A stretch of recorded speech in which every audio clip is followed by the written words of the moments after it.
Hi అండి. నేను మీ doctor Ganta Srinivas ఎనోలో centre, Kothapeta, Guntur. నిన్న ఓపీలో ఒక ప్రత్యేకమైన పేషెంట్ వచ్చారు. తనకి నవ్వితేనో, దగ్గితేనో హెడేక్ వస్తుంది. మిగతా ఏ టైంలో లేదండి. నేను నవ్వినా గాని, దగ్గినా గాని నాకు విపరీతమైన హెడేక్ వస్తుందని చెప్పాను.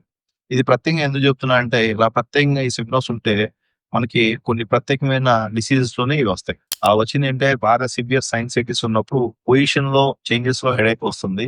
అట్ ద సేమ్ టైమ్ నవ్వితే గాని, తుమ్మితే గాని, దగ్గితే గాని గూడా వస్తుంది. మూడోది సీబీజీ అనామలీ అంటాం. అంటే నెక్‌కి, బ్రెయిన్‌కి మధ్య ఉండేది గ్యాప్ తక్కువవడం వల్ల అక్కడ దగ్గరకొచ్చి టాన్సిల్ హెర్నియేషన్ అంటే జస్ట్ కాల్మనరీ చెరీ మాల్‌ఫార్మేషన్ అంటాం.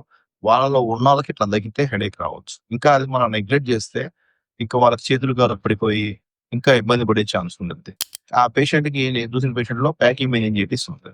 తను అంటే నంబర్ ఆఫ్ న్యూరాలజిస్ట్ కలిసి రెస్పాన్స్ లేకపోతే తర్వాత మన దగ్గరకొచ్చారు.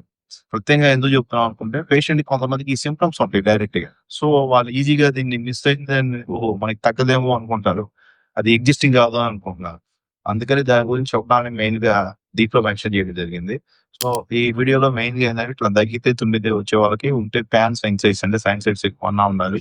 లేదా ప్యాకీ మెనింజైటిస్ అన్నా ఉండాలి. లేదా సీబీజీ అనామలీ అంటే అలవాటు చేయని మాల్‌ఫార్మేషన్ ఇటువంటివి ఉంటేనే ఇట్లా రైస్ రెసిపీ వచ్చి వాళ్ళకి ఇట్లాగా హెడేక్ వచ్చి తల భారంగా ఉండి ఇబ్బందవుతుంది. Thank you.